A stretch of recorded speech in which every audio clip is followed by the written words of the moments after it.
We know that advertising has altered consumer behavior. How often do we buy products that we actually need? Do we buy things because we need them, or do we buy them because we are told that we need them? But how much do we know about the impact of advertising in our daily life?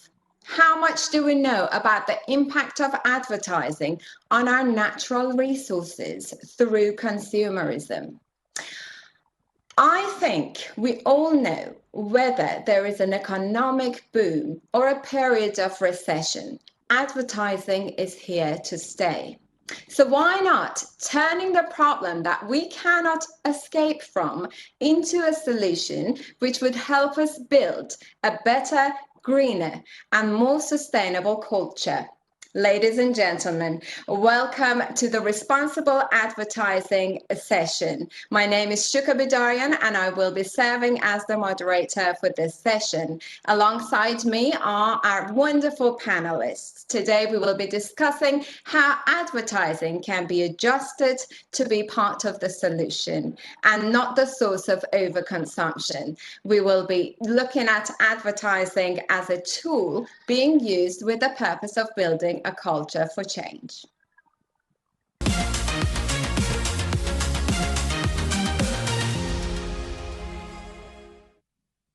I would like to welcome Valérie Martin to join me on the stage. Valérie Martin is the head of the Citizen Mobilisation and Media Department at ADEME, where she joined this agency in 1993. Sustainable development and CSR are at the heart of Valérie's entire professional career.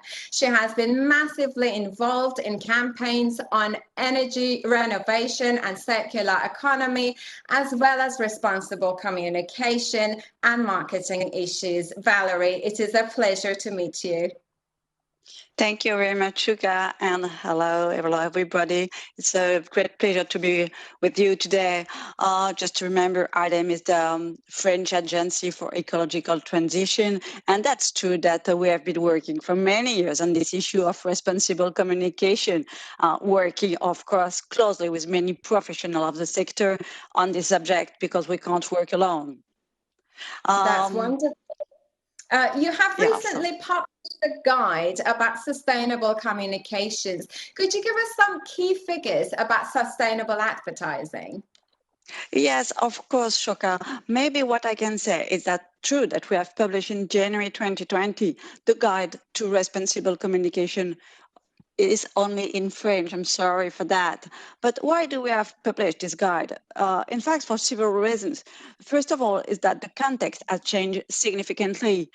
We are now more than ever faced with the climate emergency.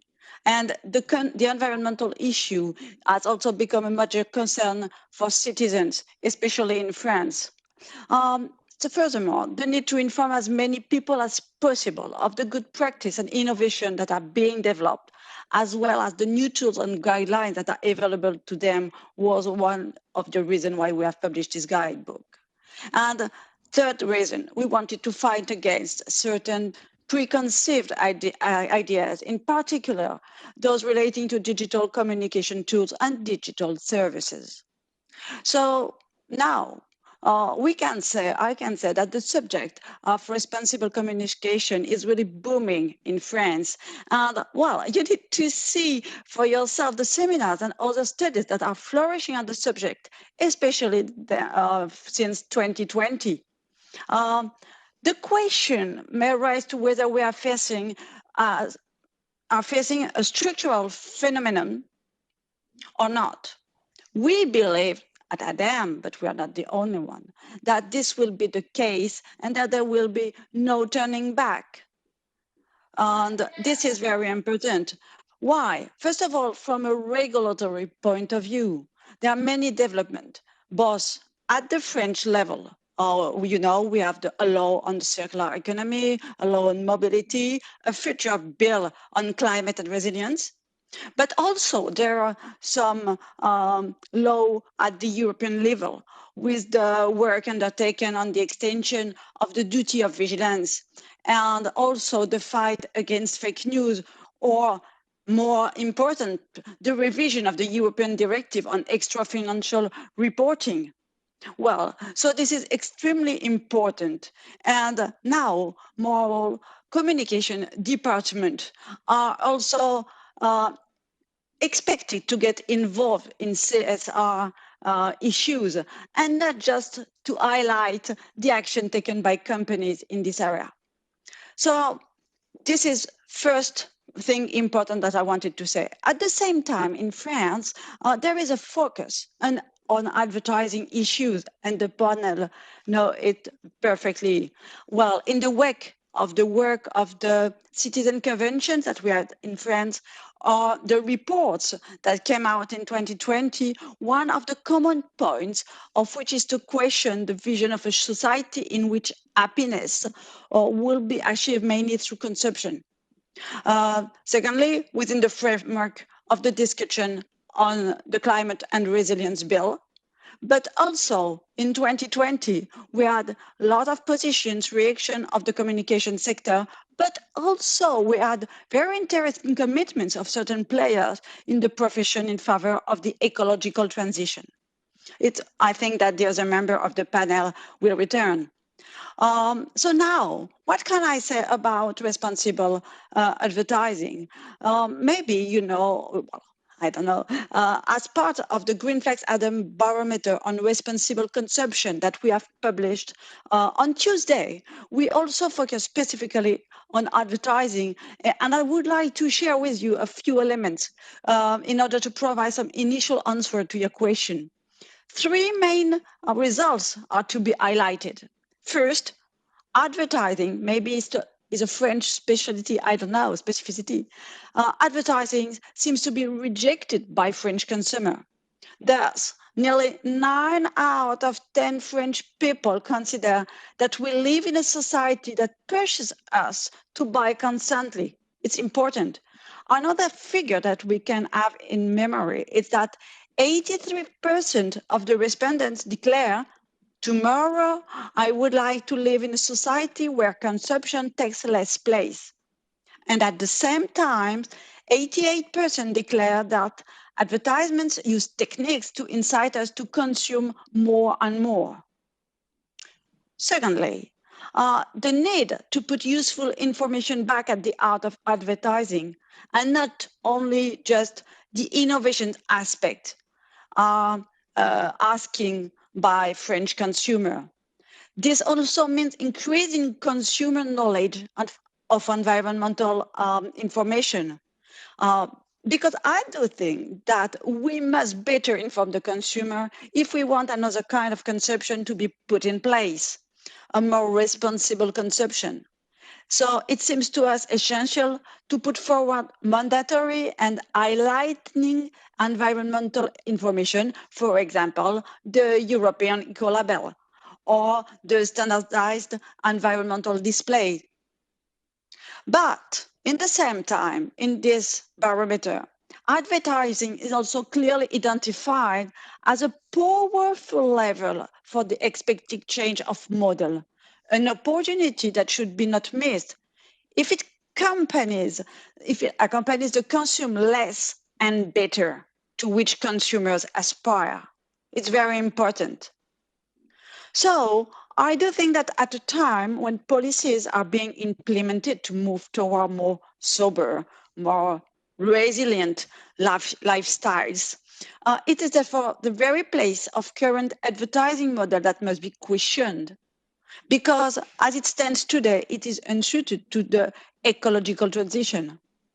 And so the question that arises is that of the message that advertising conveys, as well as the representations contrary to moderation or reasoned consumption, indispensable for the sustainable development of our society. So I can say that communication, and in particular advertising, must reinvent itself gradually, proposing a new collective imagination, a new social norms to contribute to the transition towards a fairer and more sustainable society. It's time to go. That's correct. And how Yes. can we encourage change at every level, from the brand to the agency to the customer? How can we have that change and transition? Well, we are at a turning point because if the issue of in-depth modification of our lifestyles to limit climate change is clearly identified by citizens, we have a lot of studies about that. The French are ready to do so on the condition that the efforts required of each individual are fairly distributed. So that means that they therefore clearly expect that each actor to play a role. And in the context of the barometer presented, this concerns in particular large-scale distribution, companies, and brand, without forgetting government bodies, but it's after, which that have a role to play in contributing to the evolution of this economic model and to the evolution of the social standards. Because, according to the to the results of our barometer, only 32% of French people trust brands and large companies after a drastic fall since 2010, and it arrived at around 27%. So I think that there is a room for action, but not in any way. Brand must first and foremost provide the necessary evidence, as consumers are increasingly vigilant about anything that could look like greenwashing. This means avoiding stereotypes and social or behavioral representation that are contrary to the evolution of society or to the environmental and climate constraints. Secondly, that means developing a modest, humble, sincere approach to continuous improvement. There is Valerie no Martin. such green or ecological products. And we need to better informing the consumer. So we need to better training of society as a whole, and also, of course, of advertiser and marketer. Maybe these 4 points are important. I will add one: master the rule of eco-communication by favoring a global approach, and of course, deploy firm commitments to reduce the sector's emission of GHG. Thank you, Valerie Martin. Best of luck with all the hard work that you're doing. And we hope to see some changes in this regard. Thank you for joining us today. Thank you very much, Shooka.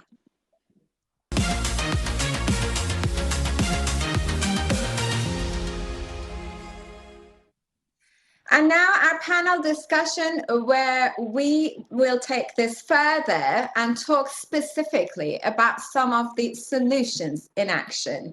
I'd like to give a few moments to our panelists to introduce themselves before we start the discussion. Agathe Bousquet from Publicis Groupe France. Hello. Hi everyone. Hi, Shooka. Thank you for your introduction. I'm Agathe Bousquet. I'm the CEO of Publicis in France. I'm very happy to be a partner of ChangeNOW, which is a great event. And you were very right in your introduction, saying that advertising can be seen as the enemy of the cause, but it's also true that we are at a turning point, and I believe that we are also a strong actor of ecological transition. We can implement some more responsible marketing process, and we are an ally of change, because communication can be a driving force of positive behavior. So that's why I'm very happy to be here, and also to say that all the sector is really mobilized to be an ally and an actor and not an enemy of the cause today. Thank you for being with us. We're excited as well. Valérie Décamp, CEO of Mediatransports. Hello, everyone. I'm Valérie Décamp. I'm the CEO of Mediatransports. Mediatransports is the leader of outdoor advertising in public transportation. And as Agathe, I'm very proud to be part of this panel today, because we have a lot to do as advertisers. And I'm very keen to explain how we could shift from a role of advertisers to a kind of educator, and how now, more than ever, we should be a strong, responsible advertiser. Thank you, Valerie. And William Aucant from the Citizens Convention of Climate. Hi, everyone, and thanks for the invitation.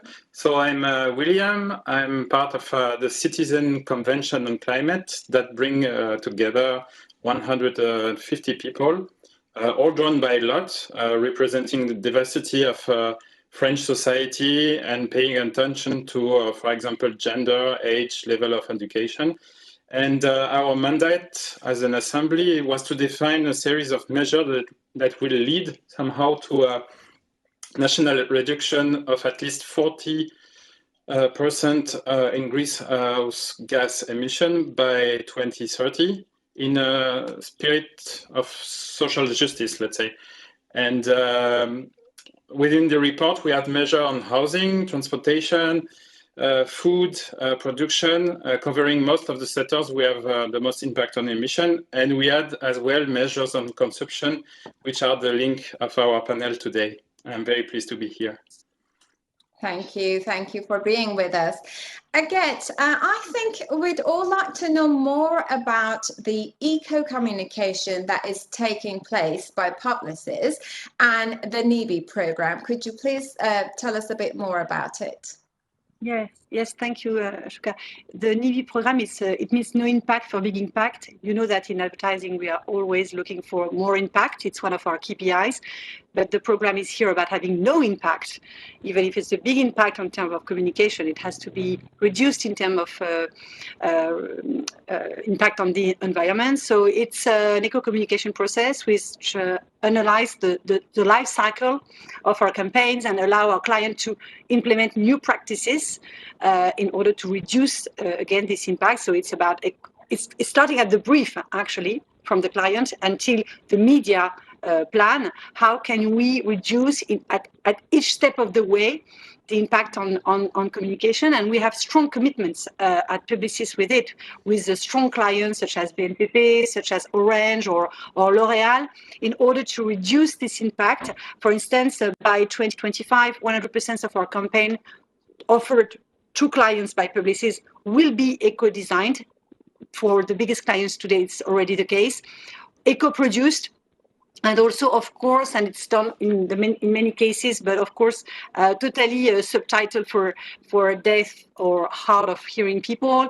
It has also to be totally measured in terms of impact in order to reduce the impact for the media plan, because you can really reduce not only at the production step, which is obviously key, but also in the way you choose your media. And I'm sure Valérie will be happy to talk about what she can do in terms of outdoors, but it's absolutely key to be partner with the media in order to reduce, again, at each step of the way, the life cycle impact. So yes, it's very concrete. It's super strong in terms of investments, super strong in terms of money, but I often compare the responsible revolution that we are living to the digital one 25 years ago. We needed to work, we needed to invest money, we needed to do a turning point, as Valérie said, in order to be at the level of the expectation of the century in terms of digital. And today, it's about being at the level of the societal revolution. And this is where we need to focus. This is where we need to put our investment. This is where we need to find our best partners and our best clients in order to show, I would say, the move, the road, the goal. So provide inspiration and innovation workshops and much more for company leaders. What are these workshops and the content that are being taught and discussed? It's really a lot, you know, this revolution we are in, it's really a human-driven transformation. It's going to be about, we need to accept that it's not black yesterday and white tomorrow. It's going to be a process in order to involve a lot of people. So we need training, we need discussion, we need to share best practices, but we need also to train our employees in agencies, media, production, creative, data, digital, but also our clients, because we really need to switch the practices in terms of marketing. And for that, as Valérie said, we need to measure, we need to change the way we produce, we need to change the way we implement the processes, the new processes, we need new partners, we need innovation. So our workshops, we do that. It's a lab that it's called Make It Positive. And it's about, again, training our clients and change the way they do marketing. We do that with many clients and we do that with partners. My Sésame, who is a pioneer in employee management, and We Demain, who is the, I would say, the historical CSR media experts. So we do that together, and it's again, it's very concrete because we took real cases, and again, it's about measuring, because everything starts with measuring things and then implement new ways of working. But again, we need to involve our teams. Today in schools, marketing schools, communication schools, but also in agencies and at our clients, we really need to show the way, because it's not that obvious. Again, like 25 years ago when it was about digital, it was totally new, and we changed the way we worked. And today it's exactly what it is about. And more diversity in communication as well. It's your new campaign, isn't it? Oh yes, alors, we all know that because there are many studies about that when you fight the stereotypes, it can have a huge impact in advertising. You can really raise the profile of a brand if you do creative campaigns with showing new ways of new families, new ways for new couples, new ways of doing the laundry at home, etc., breaking the stereotypes. So we know that it works very well. We know that it can have an impact. We did a campaign for men, for Gillette, which is absolutely great, very creative. So we really, and it had a huge conversation on the internet around it, because so it has an impact. But it's about raising the profile of diversity, increasing diversity reputation, and measure again, because it's always about figures. If you don't know exactly where you stand in terms of figures, it's bullshit. So you really need to look at the facts and figures. Do you do that once a year, or do you do that each time? And you need partners, and we work with a great group of people. And I want to say thank you to them. Wonderful. Their name is Troopers. Their name is Troopers, and it's a fully digital and inclusive platform for casting, and they are great. And they put more diversity in the castings. That's amazing. Thank you. Valerie, your company does digital billboards in public transport, like in the subways. Tell us a bit more about it, how it works in comparison to other types of digital billboards. Actually, in the public transportation, we used to roll out a lot of campaigns either on classical billboard with paper, actually, and more with digital screens. So maybe to one word before explaining what we are doing.